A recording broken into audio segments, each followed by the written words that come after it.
ಬಾಲಕ ನಿಶ್ಚಿತನ ಡ್ರೈವರ್ ಯಾವ ತರ ಕೊಲೆ ಮಾಡ್ದ, ಯಾವ ಕಾರಣ ಕೊಲೆ ಮಾಡ್ದ ಅನ್ನೋ ಕುರಿತಂತೆ ನಾನು ಬ್ರೇಕ್ ಮುಂಚೆ ನಿಮಗೆ ಇನ್ ಡೀಟೇಲ್ ಆಗಿ ಇನ್ಫಾರ್ಮೇಶನ್ ಅನ್ನು ಕೊಡ್ತಾ ಇದ್ದೆ. ಹಾಗಾದ್ರೆ ಈ ಆರೋಪಿ ಗುರುಮೂರ್ತಿ ಈ ಫ್ಯಾಮಿಲಿಗೆ, ನಿಶ್ಚಿತ್ ಫ್ಯಾಮಿಲಿಗೆ ಪರಿಚಯ ಆಗಿದ್ದು ಹೆಂಗೆ, ಬಾಲಕನನ್ನ ಯಾವ ತರ ಕರ್ಕೊಂಡು ಹೋದ ಅನ್ನೋ ಬಗ್ಗೆ ಮಾಹಿತಿಯನ್ನು ಕೊಡ್ತಾ ಹೋಗೋದಾದ್ರೆ, ಬಾಲಕ ನಿಶ್ಚಿತ್ ಕುಟುಂಬಕ್ಕೆ ಹತ್ರವಾಗಿದ್ದು ಹೆಂಗೆ ಈತ, ಯಾವ ಆಪ್ ಮೂಲಕ ಪರಿಚಯವಾಗಿದ್ದ ಈ A1 ನಿಶ್ಚಿತ್ ಫ್ಯಾಮಿಲಿಗೆ, ಆ ಬಗ್ಗೆನೂ ಡೀಟೇಲ್ಸ್ ನ್ಯೂಸ್ 18ಗೆ ಲಭ್ಯವಾಗಿದೆ.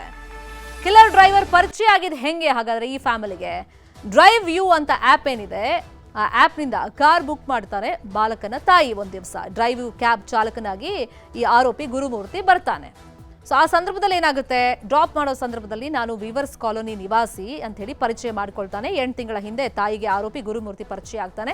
ನಂಬರ್ ಎಕ್ಸ್ಚೇಂಜ್ ಮಾಡ್ಕೊಳ್ತಾರೆ. ಇನ್ಮೇಲೆ ಏನಾದರೂ ಡ್ರೈವರ್ ಕೆಲಸ ಇದ್ದರೆ ನನಗೆ ಹೇಳಿ, ನಾನೇನು ತುಂಬ ಕಾಸ್ಟ್ಲಿ ಅಲ್ಲ, ಸ್ವಲ್ಪ ರೀಸನಬಲ್ ರೇಟಲ್ಲೇ ನಾನು ಡ್ರೈವರ್ ಕೆಲಸ ಮಾಡ್ತೀನಿ, ನಿಮ್ಮ ಕಾರ್ ಇದ್ದರೆ ಪಾರ್ಟ್ ಟೈಮ್ ಡ್ರೈವರ್ ಆಗಿನೂ ಕೆಲಸ ಮಾಡ್ತೀನಿ ಅಂಥೇಳಿ ನಿಶ್ಚಿತ್ ತಾಯಿ ಸವಿತಾಗೆ ಒಂದೆರಡು ಬಾರಿ ಆರೋಪಿ ಅಂದರೆ ಅವರನ್ನು ಕರೆಸಿದ್ದಾರೆ. ಅಂದರೆ ಆ ಸಂದರ್ಭದಲ್ಲಿ ಆರೋಪಿ ಅಂತ ಗೊತ್ತಿರಲಿಲ್ಲ, ಡ್ರೈವರ್ ಅಂತ ಅಂದ್ಕೊಂಡು ನಂಬರೆಲ್ಲ ಎಕ್ಸ್ಚೇಂಜ್ ಆಗಿತ್ತಲ್ಲ. ಇನ್ನು ಜುಲೈ 30ನೇ ತಾರೀಕು ನಿಶ್ಚಿತ್ನ ಪಾನಿಪುರಿ ಕೊಡಿಸ್ತೀನಿ ಅಂತ ಹೇಳಿ ಆತ ಕರ್ಕೊಂಡು ಹೋಗಿರ್ತಾನೆ. ಯಾಕಂದರೆ ಒಂದೆರಡು ಸತಿ ಪರಿಚಯ ಆಗಿರುತ್ತೆ, ಮಾತಾಡಿರ್ತಾರೆ ಕೂಡ, ಮತ್ತು ಬಾಲಕನಿಗೂ ಪರಿಚಯ ಇದ್ರಿಂದ ಆತ ಕರೆದ ತಕ್ಷಣ ಈ ಹುಡುಗ ಹೋಗ್ಬಿಡ್ತಾನೆ. ಈ ಹುಡುಗ ಹೋದ ಮೇಲೆ ಏನಾಗುತ್ತೆ ಅನ್ನೋದು ಇಂಪಾರ್ಟೆಂಟ್ ಆಗುತ್ತೆ. ಪಾನಿಪುರಿ ಕೊಡಿಸ್ತೀನಿ ಅಂತ ಕರ್ಕೊಂಡು ಹೋಗ್ತಾನೆ. ಪೆಟ್ರೋಲ್ ಮತ್ತು ಚಾಕುವಿನ ಜೊತೆಯಲ್ಲಿ ಬಾಲಕ ನಿಶ್ಚಿತ್ನನ್ನ ಕಿಡ್ನಾಪ್ ಮಾಡ್ತಾರೆ ಆರೋಪಿಗಳು. ಬಾಲಕನನ್ನ ಕೊಂದು ಹಣ ಪಡೆದು ಎಸ್ಕೇಪ್ ಆಗುವಂತ ಪ್ಲಾನ್ ಮಾಡಿರ್ತಾರೆ. ಕಡೆಗೆ ಅಂದ್ರೆ ಕೊನೆಯದಾಗಿ ಪೊಲೀಸರಿಗೆ ಆರೋಪಿಗಳು ತಗಲಾಕೊಳ್ತಾರೆ. ಈ ಪ್ರಕರಣದಲ್ಲಿ ಏನೆಲ್ಲ ಅನುಮಾನಗಳು ವ್ಯಕ್ತವಾಗ್ತಿದೆ, ಮರ್ಡರ್ಗೆ ರೀಸನ್, ಈ ಬಗ್ಗೆ ಇನ್ನಷ್ಟು ಡೀಟೇಲ್ ಆಗಿ ಇನ್ಫಾರ್ಮೇಶನ್ ಅನ್ನು ಕೊಡ್ತಾ ಹೋಗೋದಕ್ಕೆ ನೇರ ಸಂಪರ್ಕದಲ್ಲಿ ಕನೆಕ್ಟ್ ಆಗಿದ್ದಾರೆ ನಮ್ಮ ರಿಪೋರ್ಟರ್ ಚಂದ್ರಪ್ಪ. ಪೋಷಕರು ನಿಜಕ್ಕೂ ಬೆಚ್ಚಿ ಬೀಳುವಂತ ಒಂದು ಘಟನೆ ಇದು. ಈ ಹಿಸ್ಟ್ರಿಯನ್ನ ನೋಡ್ತಾ ಹೋಗೋದಾದ್ರೆ, ಮರ್ಡರ್ ಹಿಸ್ಟ್ರಿಯನ್ನ ಬೇರೆ ಬೇರೆ ಆಂಗಲ್ ಅಲ್ಲಿ ಚರ್ಚೆ ಆಗ್ತಾ ಇದೆ. ಕೊಲೆಗೆ ಕಾರಣಗಳು, ಸಲಿಂಗ ಕಾಮದ್ದು ಒಂದು ಕಾರಣ ಏನ್ ಚರ್ಚೆ ಆಗ್ತಿದೆ, ಇದ್ರ ಬಗ್ಗೆ ಪೊಲೀಸರು ಏನ್ ಹೇಳ್ತಾ ಇದ್ದಾರೆ?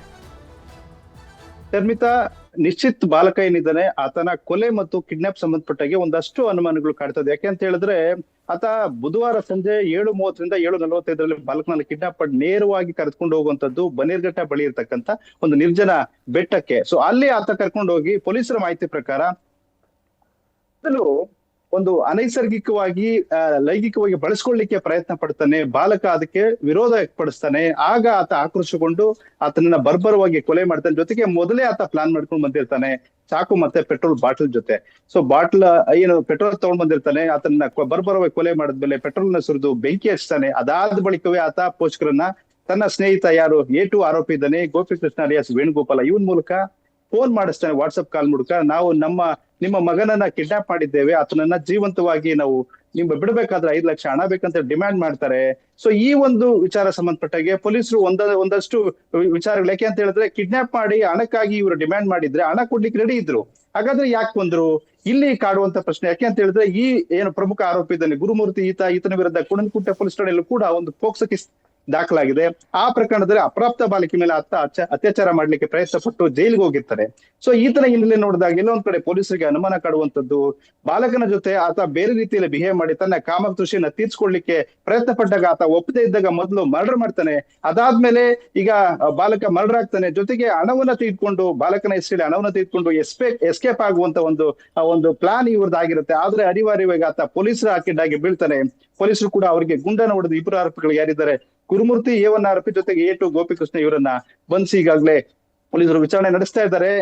ವಿಚಾರಣೆಯಲ್ಲಿ ಇನ್ನಷ್ಟು ಕೂಡ ಏನ್ ಟ್ವಿಸ್ಟ್ ಗಳಿದ್ದಾವೆ ಈ ಪ್ರಕರಣ ಸಂಬಂಧಪಟ್ಟಾಗಿ, ಇವರು ಹಣಕ್ಕೋಸ್ಕರನೇ ಬಾಲಕನನ್ನ ಕಿಡ್ನಾಪ್ ಮಾಡಿದ್ರ ಅಥವಾ ಬೇರೆ ಇವ್ರು ಯಾವ ರೀತಿ ಎಬಿಚಲ್ ಇದಾನೆ ಈತ, ಒಂದ್ ರೀತಿಯಲ್ಲಿ ಲೈಂಗಿಕ ದೌರ್ಜನ್ಯ ನಡೆಸುವಂತದ್ದು, ಬಾಲಕನ ಮೇಲೆ ಕೂಡ ಲೈಂಗಿಕ ದೌರ್ಜನ್ಯ ನಡೆಸ್ತಾ ಅನ್ನುವಂಥದ್ದು ಪೊಲೀಸರ ತನಿಖೆಯಿಂದ ತಿಳಿದು ಬರ್ಬೇಕಾಗಿದೆ. ಶರ್ಮಿತಾ, ತನಿಖೆ ಯಾವ ತರ ಸಾಗುತ್ತೆ ಅನ್ನೋದ್ರ ಜೊತೆಯಲ್ಲಿ ಈಗ ಸಾರ್ವಜನಿಕ ವಲಯದಿಂದ ಆಗ್ರಹಗಳು ಕೇಳಿ ಬರ್ತಾ ಇರೋದು, ಇಂಥವರಿಗೆ ಕಠಿಣ ಶಿಕ್ಷೆ ಆಗಬೇಕು ಅಂತ. ಮುಂದೆ ನೋಡೋಣ ಈ ಕೇಸಲ್ಲಿ ಏನೆಲ್ಲ ತನಿಖೆ ಹಾದಿ ಸಾಗ್ತಾ ಹೋಗುತ್ತೆ ಅಂತ ಹೇಳಿ. Thank you so much Chandrappa, ಈ ಕ್ಷಣದ ಮಾಹಿತಿಯನ್ನು ಕೊಡೋದಕ್ಕೆ.